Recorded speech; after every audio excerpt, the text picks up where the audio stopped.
Yeah, if you want to, Yeah. Jason. Hello. How are you? Good. How are you? Now we're rolling. This is what I love. So just to let everybody know, this is my first. Will be my first featured episode. So, Jason, thank you for being the, I guess, the test guinea pig. My pleasure. It's an honor to be the test guinea pig. But for this episode, what I wanted to do, well, I'm traveling west, very far west actually, but virtually, to to sit down with documentary filmmaker and it's Canadian. Correct me if I'm wrong, but it's a Canadian Paranormal Society co-founder. Yes. Yes. Okay, okay, and this is what I want to know about. Obviously, I'm sporting the shirt for today just for that. Awesome. Yeah, fuck on it. But Jason Hewlett. So Jason, thank you so much for coming on with me. I really appreciate it today. No, it's my pleasure. Thank you so much for asking. I was honored when you asked. So, Well, so let's just start with you. I have a script, but my whole goal with this channel is to break away from that immediately. But why don't you just let everybody know a little bit about yourself, if you don't mind? yeah, no, I live in British Columbia, Canada, so like, the far west coast of our continent. Um, yeah, like I'm a documentary filmmaker and author. I was a crime reporter, journalist for 10 years. Mhm. Local newspaper. I've worked in radio. I've done like a little bit of employment counseling, like a whole construction, a whole bunch of different things. But my background is journalism and film. And I guess I'm one of those lucky people who's ended up in a position where his interests, which was always in high strangeness and the paranormal and Sasquatch, has just kind of become what I do now. I'm able to take my background in film and journalism and apply it to this fascinating subject that I've been interested in, like so many of us, like my entire life. I grew up I was born in the early 70s, so I've just aged myself a little bit, but I grew up on like In Search of Arthur C. Clarke's Mysterious World, the original Unsolved Mysteries. My parents bought me a copy of one of John Green's books, like I think In Search of Sasquatch, the red covered one, Mhm. when we were coming back from Calgary when I was like 8 or 9, and I just loved the book. And I'm 2.5 hours from Harrison Hot Springs, which is like where the Sasquatch term began. That's the So it's capital. been in my life, my whole life. I've had weird things happen, and now here I am getting to tell these stories as a filmmaker and author. See, this is amazing to me because a couple of things. I, your new what it's called Sasquatch Legacy. Plug Yeah, that real quick if you don't mind. yeah, that's my second film with small. I guess I can't say it's my second. It's the second film with Small Town Monsters that I directed and made myself. And it came out in December and has done quite well for them. And I was very excited at the reception of it. The first was Tracking the Wendigo. But Sasquatch Legacy was kind of a way to kind of go over Sasquatch, the history of Sasquatch in British Columbia, because this is where the term was created. J.W. Burns coined it. He was an Indian agent back in like the early 1900s.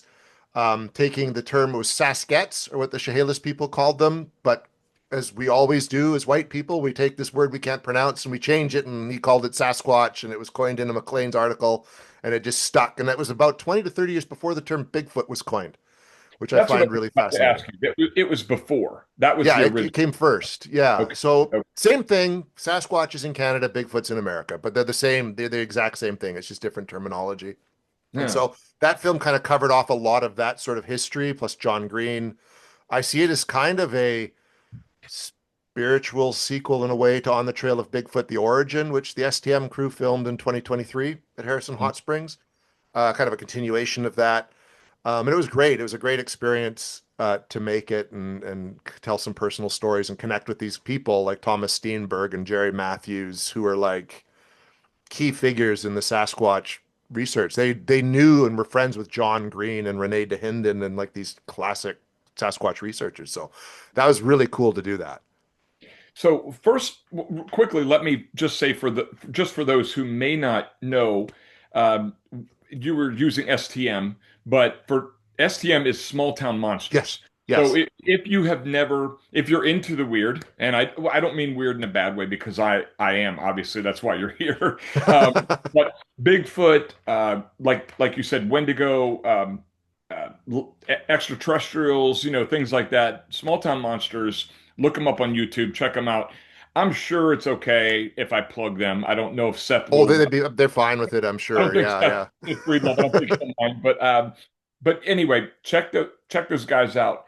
And the other part that you were talking about, which is Thomas. Was it Steenberg? Is Yep, that right? Thomas Steenberg. Yeah. Okay, so if you also like this, please go check out uh well, not the latest because I think they've had a few since your Yes, they documentary. have. Yeah, they've had a few. Like Alex Petikoff's had some of his stuff, and I know well, that as of this recording, Hellbent Haller's latest one is It's just debuting right today. now. Yeah. Okay, yeah, I'm gonna do that a little bit later because I really don't care about the Super Bowl that much. So, No, same.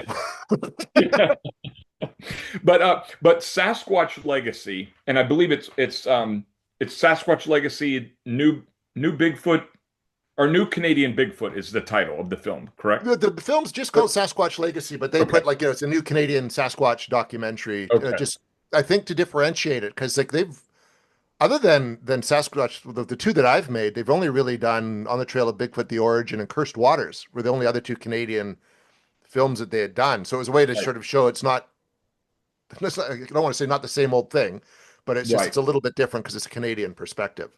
Okay, well, and that's because that's the birth of this, and I've been obsessed with with the idea of Bigfoot and something else out there for I don't know how long. I mean, I can't remember how long. Obviously, I'm not a researcher, I'm not a filmmaker. Um, oh boy, let's edit that out. Just sneeze, sorry. No, see, I don't want to do that. I want to keep this raw, but I've been fascinated with all of that. My dad was before he passed, he always talked about, life on other planets, things like that. So if you're into that, please go check out Small Town Monsters and especially Jason Hewlett and the Sasquatch Legacy film because Jason, I think I told you the other day, I've already watched it about 4 times all the way through. Wow, No, that's awesome. because it's just so good. It is just it's so fascinating, and I knew a lot of it. I knew about a lot of the fine details of the film, only because of my interest. But Yep. the way you put it out there is so impressive. So, uh, I want to just ask you quickly. There's two things I want to find out today. So Okay. the first one is how in the world did you how in the world did you get into this? Like, why did you start? What made you just sit back in that aha moment of saying, I want to go, I want to become a researcher of something that most people don't believe. That that's kind of funny. Like, I started off like I guess as a ghost hunter for lack of a better terminology, Okay. because I had experiences happen that would be ghost related, basically. Like experiences like with hauntings and things like that. And the first actual research I ever did into this subject matter, I was always interested in it. And I had a friend of mine, Mike Stewart, and he and I would always talk about it. And we did like some stuff with Ouija boards and things like that. And we had weird experiences growing up. I went back I was one of those people that went back to university like late. So I was in my late 20s when I finally decided I needed to do something really with my life. And I figured I'd go into journalism. Okay. Um, and in journalism school, I took a magazine writing course, and I had an entire term to write one story, like just one, which is unheard of. Because when I worked in newspapers, I'd have to write 7 or 8 Right. stories a day, right? Yeah. Like it was Yeah. crazy. But I'm like, you know what? If I've got a whole semester to do this, I want to write something for the Fortean Times, which is a magazine out of the UK that deals with all this kind of high strangeness. Okay. And where I live in Kamloops, there's a place called Tronquil Sanitarium, which is a former tuberculosis clinic, mental institution, etc., that shut in the 80s, and it instantly got a reputation for being haunted. Like people would come out of there just telling all these sorts of stories about ghosts, and there's tunnels and stuff like that in the ground. So I knew the caretaker. So basically, my first ever investigation was writing an article for Fortean Times magazine where I went out and I spent a night at this former sanitarium And I found someone who had an experience out there. I brought a friend of mine at the time who worked for a television company and had all this film and audio gear. I brought a skeptic and someone who claimed she was a psychic. And we went and spent the entire night out there and just had free run of the place and could go in all the buildings and just do this kind of investigation. And nothing really happened. But it was just, you just do something like that and it was exciting and you're there all night. I remember sleeping for like 2 hours and getting up and just writing my article and like, this feverish thing. And it was just like, this was cool. So I was able to go back out a few times and do my own investigations. I actually had something happen that blew my mind and made me like quit for a very long time. But in 2017, so 9 years ago now, right before Halloween, my son was still like quite young and he'd get up early on Saturday mornings and I'd get up with him and he was watching cartoons and I was just surfing the web, drinking coffee, and I came across Vancouver Paranormal Society, which is the oldest government licensed society in North America, and they're a ghost hunting group. And they were doing a membership drive. And I was Hmm. like, what the heck? I just applied basically, and I got an email and I was invited along to an investigation with them and I was hooked and I became like a society member and a lead investigator eventually. And the gentleman who ran it, Pete Wren, became a very good friend of mine. And we actually then formed the Canadian Paranormal Society because he'd moved into the interior where I live. And that was during COVID, so you couldn't travel. So there's no point in being part of a group out of Vancouver. You know what I mean? All these sort of circumstances. Sure. And we got into like, I became like a professional ghost hunter for a number of years and ended up running a YouTube channel for Joe Blow Media and created like a ghost hunting show for them. And then the pandemic hit and we couldn't go into anything. So we pivoted to Bigfoot. I did some episodes on Bigfoot where there's some Bigfoot sightings around here. And Okay. that's sort of how this all just came about. And I connected with Seth because I used to do a radio show that was like a pop culture show. So I would review their Small Town Monsters movies and I could interview Seth about a few of them. And so when I created my own kind of show, I actually sent him the pilot just to get some feedback. And he was very generous to kind of watch it and really quite enjoyed it. And somehow over all these years, we connected and I've ended up making films for them and writing books for them. So that's kind of how it all happened. That so a couple of your books, like if you don't mind sharing, like the names of where could people find what you do? Yeah, so the two through Small Town Monsters Publishing are Legend of Ogopogo, Canada's Loch Ness Monster, which tied in, of course, to Cursed Waters, and that was written around when Eli Watson and I filmed Cursed Waters up here in 2023, I guess, already almost 3 years ago. And then That the was, second yeah. book is Heart of Ice, Tracking the Wendigo, which ties into the documentary Tracking the Wendigo. And they Okay. can both be purchased through smalltownmonsters.com. And of course, like Amazon, Barnes and Noble, Books A Million, Walmart. There's all various places you can order them online too. Okay. Okay. Well, see, and I knew that, but I wanted you to confirm that. So here's because what all of STM, like all of you guys, like it's so fascinating, but to actually get a chance to talk to you and to talk to someone who does this, here's where I want to the layer I want to peel back, which Okay. is what I love to do.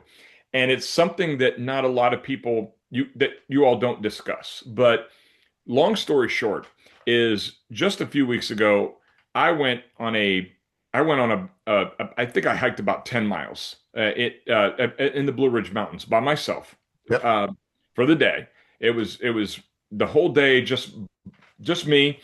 Even though it was winter, I was still carrying bear spray. Of You know, course. Yeah. I'll never um, go without bear spray. yeah, because I don't know. But when I really thought of it was while I was hiking and thought about what you guys do. And what I want to know is, and what I've not really heard you talk about that much is, do you have is it in your mind at all the dangers that are that the forest and not even wildlife, but that the forest presents when you go out and do your researching? Is that at all in your head? How do you prepare for that? It, Of course it is. I mean, and you can't, and that's why like there's people who do this kind of stuff for like YouTube and TikTok that you can just tell they aren't thinking that far ahead. And I mean, even when we were doing like as a ghost hunter, like you go into some of these places that are old, abandoned buildings or locations, you don't know what there could be squatters, there could be like the building could be unstable. Like I couldn't go up to Tronc Hill Sanitarium now because the whole place is just starting to fall apart and Okay. come down on its own. But the woods have like there's bears, like here in Canada, there's cougar and bobcat and wolves and rattlesnakes. And you have to be aware of these things and be ready for them. And even just the weather. Like I know Seth mentioned on the Kickstarter launch that I've got a series coming out for them. And when we filmed, like I remember filming the first episode with Olivier Aslan, who's in Sasquatch Legacy. He's my colleague. Yes. Yeah. It was the weekend before Halloween, and we drive up and we get 4 clicks up the mountain, and suddenly there's a snowstorm and there's a whiteout, and then you're up in the mountains, and then there's just so many things that can happen. So you need to be aware of that. You need to be prepared. I mean, I have my gun license Okay. here. You know, I bring a rifle or a shotgun with us when we go do these things because it's just smart. And I mean, yeah, it's not because I want to shoot Sasquatch if I see it. It's because I don't want to get eaten by a bear or mauled by a cougar or something like that. You Yeah. just got to be careful and go be prepared and be aware that you're going into an environment that's not our natural habitat anymore. Well, now I remember in here when you said something along the lines in your film in Sasquatch Legacy that something about we're in their territory now Yeah. I think there was something you said about being in their territory and there could be one and not even Sasquatch, okay? Because I'm sure there's people that will see this that would they roll their eyes, when it Yeah. comes to, but not even Sasquatch. But you mentioned that there could be something that 10 feet away from you, I think is what you said, Yeah. And we uh, wouldn't even know. I think and that you was wouldn't even. actually what I said. Yeah. Yeah, okay. So I was sorry, I'm glancing off, No, making that's notes. okay. I was making notes, things like that of what I want to talk to you about. But I think the biggest part for me is I had just and I was on a trail. I wasn't it's not like I was out in the bush that I believe I heard you use that. I think a couple of documentaries I've heard them use the term bush. I don't know if that's being in the bush is a Canadian term for the woods. I, Yeah, it I, I is. don't I know. think it is. Yeah. It's like out Okay. for a rip or something like that. You know, it's Okay. yeah, But very being Canadian. in the woods here, like I spent a lot of my life, younger years in West Virginia. And so but I was younger. We didn't think about things like that when you were out, in the woods and whatnot. But now that I was older, I'm walking this trail and I'm thinking I'm on a trail, but at one point I didn't see, I mean, there was probably a good half hour I didn't see anybody. Mhm. And you couldn't hear anything. There weren't even any birds making any noises, and it's a little unsettling. And then I watch what you do, and I just don't. Anyway. I don't understand how you do what you do. I mean, it's it's scary. It's scary a little bit, and I know you guys don't talk about that when you're making these films. You have another agenda, but for somebody like myself, I'm like, what's got to be going on through your head, when you're out there in the middle of the night. Usually, like you're just so focused on what you're doing.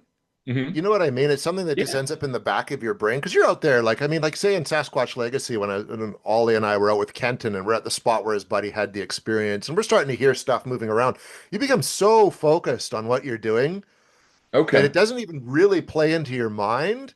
And even when filming sort of the first episode for the series, like we're so focused on that until something happened that just I don't want to talk about it because people can watch it when it comes out, but happened that just puts you right back in that moment. And you realize that you're so isolated and you're like 2 clicks away from the truck, and still another hour drive down the mountain. That certain things will set into your mind, but usually you're just so focused on what you're doing and just getting your footage and trying to get your audio that it doesn't. You're prepared and you're just sort of you're prepared, so now you're just doing your job because it is Mhm. your job, to do this, and Yes. then you'll just sort of deal with something if it comes up, and hopefully nothing ever comes up that you have to deal with it kind of thing. Hopefully But not. I love that you said something a lot, and sorry, it's not spoiler alert, guys. You definitely need to go watch this documentary if you're into this thing. But you said right off the bat, you were like, "I bring him up here and he gets eaten by something." yeah, it's joke. It's a throwaway joke, but it goes to your mind. Like it's like, where'd he go? And he can't hear us, and we couldn't, hear him or anything like that. And it's just like, oh, Right. great, like just Now great. for us in the States, and maybe it's common, but I'm not familiar with what is clicks. What is you say 2 clicks away? What is Kilometers. 2 kilometers? Yeah. Okay. Okay. Yeah, All right. kilometers and kilometers are a less distance than miles. So you know what I mean? Like About so it. it's about point 0.6 or point Something 0.6. like that, point 0.6, Yeah. point 0.7 of a mile. So Okay. if we're 2 kilometers away from the truck, it would be like a mile and a bit. You know what Okay. I mean? It's a See, distance, and it's a big that's enough distance in the woods I at didn't night. know Like what it's far clicks. I enough. didn't know what clicks were. Yeah. So, just I guess to maybe wrap it up, because I wanted you to talk about what you do and wanted you to um, be able to plug what you do and what's in the future for you? What because I find it so fascinating, and I know right now you must be sitting back taking it in that you've got this wonderful documentary. Like I do that as an artist. With I did a book recently about West Virginia, and and have that out, and so it's sort of a you take it in, but you have to as an artist you always have to be thinking what's next or preparing for what's next. So, what is next for you? Well, uh, I've got a series coming out with Small Town Monsters that's going to come out soon. I don't know. I can't really say when yet. They haven't announced it, but Seth brought it up in the live stream, so that's coming. And that was interesting because literally we finished Sasquatch Legacy and submitted it, because it gets submitted ahead of it when it's released, sort of thing. So before it even came out, Seth's like, okay, like let's do this series because he wanted to do that, and we talked about it. And you could already tell that Wendigo had done well enough, I guess. And all right, let's proceed. And I'm like, well, when did you want it? When did you want? Like, you wanted to debut it, like, at this date? And he's like, no, no, a lot sooner. So literally, we were finishing. We just finished post production on Sasquatch Legacy, and I had to go shoot an entire series because winter Wow. was coming. So, and you just can't trust that you're going to be able to travel. So shot that. And so that's coming. And we're in the process of editing the episodes now and getting them ready for release. But as it was announced at the Kickstarter, Alex Petikoff and I are going to Ape Island, which is Vancouver Island here.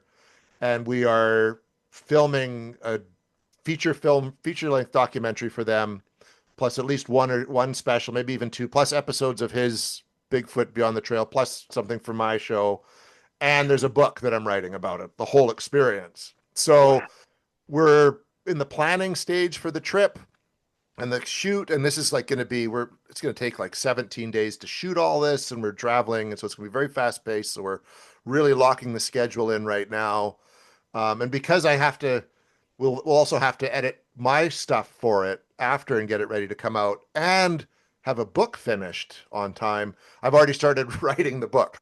Like, so it's just, so all this That hurt stuff my is head just to happening. listen to. Yeah, it's a lot. It's a lot. It's great. I love it. I feel very blessed to be able to do all this and to do it with people whose work I've long admired and respected, and their approach to the material is very serious. They're not like showy or over dramatized. Like so much of the stuff you see on TV that's related to Bigfoot or ghosts or anything is all overdone, and you could tell it's scripted Mhm. and they're manufacturing scares. And the STM is the complete opposite of that. These are documentaries, like the real documentaries, and what you see is what happened. So I appreciate that, and it's so great to work with people like that. So I don't mind the fact that I'm busy AF right now. Like I'm just happy to be doing it, and to be doing it with people who I respect. So that's kind of what I have going on right now and coming out. And so I don't know when any of the Ape Island stuff is scheduled to release, but it's this year. They promised it as part of their 2026, so it'll all be by the end of this year. Okay. I just want to say this because the whole, the folks watching this or that will watch this, but they can read in the description, why I'm doing what I'm doing, the storytelling side of everything. But you don't meet people very often who do what you do. No. You can meet people. I can talk to people all the time, which is what I love to do. And they're accountants and they're lawyers and they're doctors and all wonderful. But this is about super fascinating topics. Is what my goal is with this. And I just don't. I'm fascinated with what you guys do because everything I know about the paranormal, I obviously learned from books and the Travel Channel, like you said, the people who are they want you to be scared around every corner, Yeah. and it's scripted, and majority of it never happened. They can edit, they can do all of that. And then I came across Small Town Monsters, and when I did, I was like, my mind was blown. I was like, this is so raw and organic, which is what this channel's about. And so I had to get you on. Um, so just to end this, I is there one memorable experience in all the years you've been doing this that you could share? Something when you were out in the bush, as they say in Canada. Mhm. But is there something that stands out to you that you still talk about to this day, or have you actually had an experience of your own, or is there anything you can share with those watching? Yeah, yeah, actually, and, something that I always come back to. And it's not anything that's ended up in any of the documentaries. It's actually something that happened. Like where I live, an hour away, there's these lakes. It's called Shuswap Lake and Little Shuswap Lake. There's two of them, and they're connected, kind of thing. And my family had Okay. a cabin out there, so I spent my youth out there.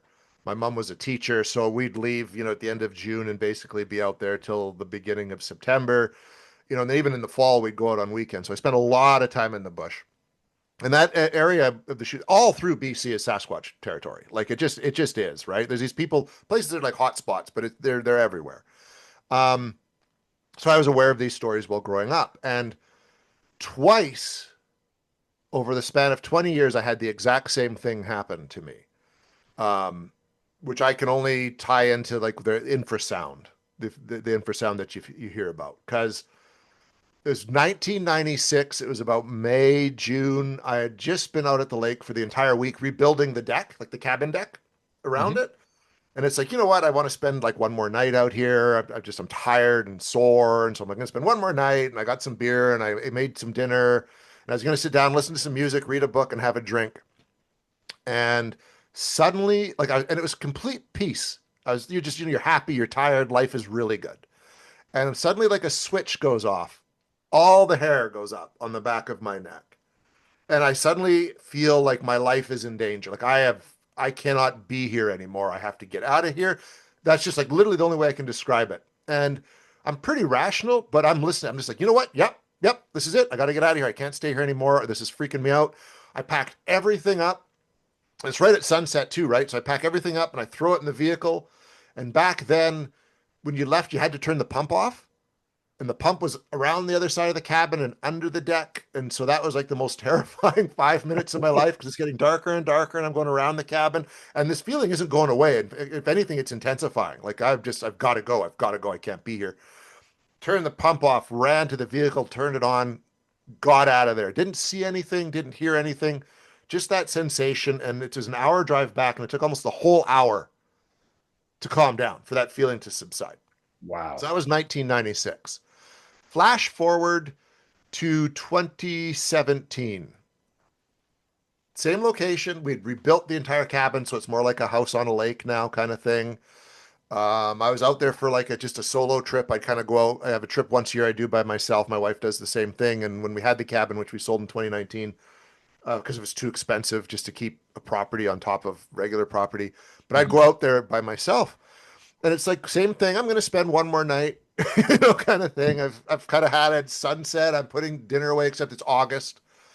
Just eating dinner, getting ready to spend one more night and everything. And the same thing happens. This like literally a switch goes off, all the hair goes up on the back of my neck. I go from completely calm to absolutely terrified. But I remembered that this had happened about 19 years earlier, and it's like, okay, just packed everything up. Gotta Didn't have go. to turn the pump off this time, loaded it, threw it all in the back of the truck, got in the truck, drove home, took almost an hour to calm down. But it never happened before, never happened after, never happened in between. I can't explain what that was, other than I've read research that sometimes in Sasquatch related experiences, or any kind of paranormal experience, there's this fear frequency that you're hit with.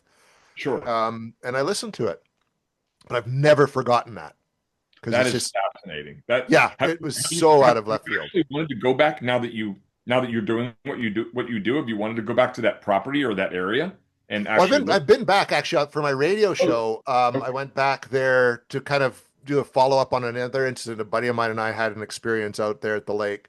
So much weird stuff would happen out there. It's the woods, man, and the people. If you talk to people, it's like the woods are haunted. There's stuff in there all the time, and Yeah. we'd had an encounter as teenagers where we'd free range children. We could hike all we wanted as long as we were back for like breakfast, lunch, dinner, bedtime. We've been Right. in the woods all day, me and my buddy Mike, and we were coming down, and we'd take the same trail always back to the cabin. Ate dinner, did the dishes, figured we wanted to go for one more like rip out in the bush kind of thing, Yeah. and hiked back up. And we passed this stand of trees that we'd just passed like an hour and a half, 2 hours earlier. And usually they're pine trees, so the ground's usually completely littered with pine needles. But suddenly all the pine needles are gone. There's like this weird trench dug into the ground. There's a fire pit in there that's small, and a lean-to's been built. And inside the lean-to's a bone that's been picked clean. And it's like within 2 hours, we're both standing there looking at this, and it's like it's sunset. Um, it's getting dark, and we're kind of getting freaked out. And it's like, nope, we ran back to the cabin, but we kept talking about it all night. So first light, we got up, we got dressed, we went back up there to take another look at this. All that was gone. It was just a bed of pine needles like it had been prior to dinner the night before. Wow. So we went back out there this past September and recorded a sequence for my radio show and just Okay. investigated. We had some stuff happen with like the spirit box, and some trigger objects went off, and we had these odd sensations. So those woods are still very much haunted by something, which is kind Okay. of interesting. Couldn't go back to the actual property because someone else owns it, and they'd probably wonder what the hell we were doing wandering on the property and get shot at, but that's okay. But Right. it just reaffirmed that there's still stuff going on out in those woods that I can't explain, but it's a pretty fascinating thing. That's fascinating. That's Yeah. now your radio show, is that on Spotify, or is that like a local Yeah, radio? it's actually through Sandcastle Radio, which is out of Florida of all places, but they're an Okay. online radio station. But I do podcast it, and it's called Paranormal Theories. And if people Google Paranormal Theories, Jason Hewlett, it'll come up, and it's on Spotify and a few other platforms as well. Okay. And you have a website that No, you do not know. Okay. I didn't know if you strictly on social media. yeah, on social media. Okay. No, I just wanted people to find you if they were interested in what you do. So definitely Small Town Monsters. Check them out. You have to watch Sasquatch Legacy if you are interested in Sasquatch at all. Even if you're not, it's incredibly fascinating. Thank And you. so Jason, thank you so much for your time today. I really appreciate it. And yeah, I mean, as this grows, if it, maybe it does, maybe it doesn't, I don't know, but I definitely want you to come back sometime, maybe after a couple documentaries in that you produce, or when your book comes out or something like that. But I absolutely love what you do, and it's so fascinating to me. And I know for a fact that when the lights go out in the woods, I'm out. You As and much as most wise people. I love nature, I'm like, I gotta go. No, it's my pleasure, Jonathan. Thanks so much for having me on. It was great to be the first guest, and I'd love to come back anytime.